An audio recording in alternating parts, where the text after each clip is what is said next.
Commercial वाहनों में public career और प्राइवेट कैरियर क्या होता है।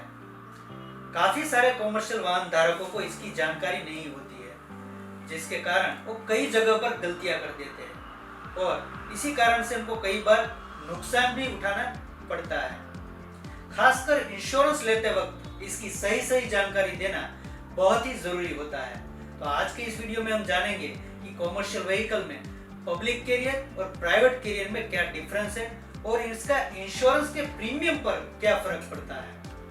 पब्लिक कैरियर यानी ऐसे वाहन जिसको हम किराए पर या भाड़े पर चलाते हैं। जैसे अगर कार का एग्जांपल ले तो ऐसी कार जिसको आप किराए पर या भाड़े पर चलाते हैं उसे पब्लिक कार कहेंगे, जो कि आपकी कैब या टैक्सी हो गई। और वही जिस कार को आप अपने पर्सनल यूज के लिए चलाते हैं वो आपकी प्राइवेट कार हो गई। तो यहाँ पर कार में तो आपको समझ आ गया कि जो कैब और टैक्सी है वो पब्लिक कार हो गई और जो आपकी पर्सनल कार है वो प्राइवेट कार हो गई। इसी तरह से ट्रक और टेम्पो में भी पब्लिक कैरियर और प्राइवेट कैरियर आते हैं, जिसकी जानकारी काफी सारे लोगों को नहीं होती है। पब्लिक ट्रक की बात करें तो कोई ऐसा ट्रक, ऐसा गुड्स कैरिंग व्हीकल जो आप किराए पर चलाते हैं, जिसके अंदर आप किसी दूसरी पार्टी के माल को भाड़ा लेकर ट्रांसपोर्ट करते हैं, ऐसे ट्रक को पब्लिक कैरियर ट्रक कहा जाएगा। अब प्राइवेट ट्रक को अगर एक एग्जांपल के जरिए समझे तो मान लीजिए मिस्टर एक्स की बेकरी प्रोडक्ट की फैक्ट्री है, जिसमें उनको अपनी बेकरी प्रोडक्ट्स को अपने डिस्ट्रीब्यूटर तक पहुंचाना होता है। तो ऐसे में अगर वो भाड़े का टेम्पो ना करके अपने खुद के वाहन रखते हैं जिसमें वो अपने माल को अपने डिस्ट्रीब्यूटर तक पहुंचाते हैं, तो ऐसे में वो जो वाहन है उसको हम प्राइवेट कैरियर में गिनेंगे। चाहे वो फिर कोई छोटा अतुल शक्ति टेम्पो हो, कोई बोलेरो हो या कोई बड़ा ट्रक हो, जिसमें सिर्फ उनकी कंपनी का माल उनके डिस्ट्रीब्यूटर या उनके कस्टमर या शॉप ओनर तक पहुंचाया जाता है। ऐसे किसी भी वाहन को यहाँ पर प्राइवेट कैरियर वाहन की कैटेगरी में गिना जाएगा। अब इंश्योरेंस में प्राइवेट कैरियर और पब्लिक कैरियर वाहनों में क्या डिफरेंस पड़ता है ये भी समझ लेते हैं। मिस्टर एक्स जो कि एक फैक्ट्री ओनर है, वो अपने माल को ट्रांसपोर्ट करने के लिए टाटा एसी टेम्पो लेते हैं। वही मिस्टर वाई भाड़े पर चलाने के लिए टाटा एसी टेम्पो बुक कराते हैं। तो इन दोनों के इंश्योरेंस प्रीमियम में क्या डिफरेंस आएगा? तो यहाँ पर मिस्टर एक्स को लगभग 10 से 12,000 रुपये का इंश्योरेंस का प्रीमियम जो है वो देना पड़ेगा। वही मिस्टर वाई का प्रीमियम यहाँ पे 20 से 22,000 लग जाएगा।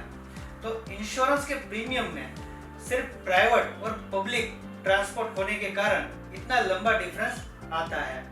यहाँ पर इंश्योरेंस कंपनी ये सोचती है कि जो आदमी अपनी प्राइवेट यूज के लिए वाहन खरीद रहा है वहां पर उसको रिस्क कम है, लेकिन जहां पर वो भाड़े के लिए गाड़ी खरीद रहा है तो वहां पर इंश्योरेंस कंपनी को रिस्क ज्यादा लगता है, इसीलिए उसका जो प्रीमियम है वो हायर चार्ज किया जाता है। काफी कॉमर्शियल वाहन धारकों को इसकी जानकारी नहीं होती है। कई कस्टमर जो यूबीएन कंपनी में इंश्योरेंस पॉलिसी लेने के लिए आते हैं वो कहते हैं कि आपका प्रीमियम तो काफी ज्यादा है, आप तो मार्केट से दुगना चार्ज कर रहे हैं। जब उनको पूछा जाता है कि आपका जो वाहन है वो पब्लिक है या प्राइवेट, तो उनको इनकी जानकारी नहीं होती है। यूजेस का जो पर्पज है वो जब पूछा जाता है तो कहते हैं हम तो भाड़े पे चलाते हैं। तो फिर जब आप पब्लिक ट्रांसपोर्ट कर रहे हैं तो आपको जो इंश्योरेंस का प्रीमियम है वो भी पब्लिक कैरियर के अनुसार ही देना होगा। अगर आप भाड़े पर और किराए पर गाड़ी चलाते हैं तो आपका जो वाहन है वो पब्लिक कैरियर हो गया, तो इसका प्रीमियम आपको उसी के अनुसार पे करना होता है। कई सारी इंश्योरेंस एजेंसियां सस्ते प्रीमियम के नाम पर पब्लिक वाहन का बीमा प्राइवेट वाहन के तौर पर कर देती है, क्योंकि इसका कहीं पर भी आरसी या किसी और पेपर पर इसका उल्लेख नहीं होता है, जिससे पता नहीं चलता है कि पब्लिक है या प्राइवेट है। लेकिन जब क्लेम आता है तो उस टाइम पर इन्वेस्टिगेशन में पता चली जाता है कि ये वाहन जो है वो भाड़े पर चल रहा था। तो यहाँ पर इंश्योरेंस कंपनी किसी भी प्रकार का क्लेम देने के लिए लायबल नहीं होती है। यहाँ तक कि थर्ड पार्टी का क्लेम भी इस पॉलिसी में नहीं मिलता है। अगर आपका पब्लिक वाहन है और आपने प्राइवेट के अंतर्गत अपना बीमा करवाया हुआ है तो इंश्योरेंस कंपनी आपको फूटी कौड़ी भी देने वाली नहीं है। यहाँ पर आपको अगर थर्ड पार्टी का भी क्लेम आता है तो उसका भुगतान भी वाहन मालिक को करना पड़ता है। प्राइवेट कैरियर में ली गई पॉलिसी आरटीओ में या पुलिस को दिखाने में तो चल सकती है क्योंकि यहाँ पर उनको भी इसका पूरा नॉलेज नहीं होता है। लेकिन इंश्योरेंस क्लेम करते समय ये आपके कुछ काम में नहीं आएगी।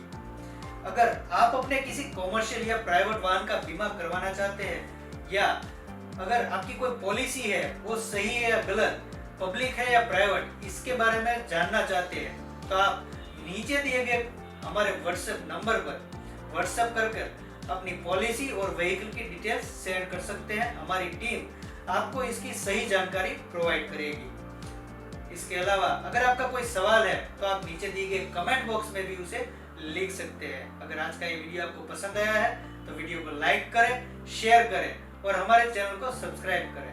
Thank you. यूबीएन कंपनी, बीमा लो बेफिक्र रहो।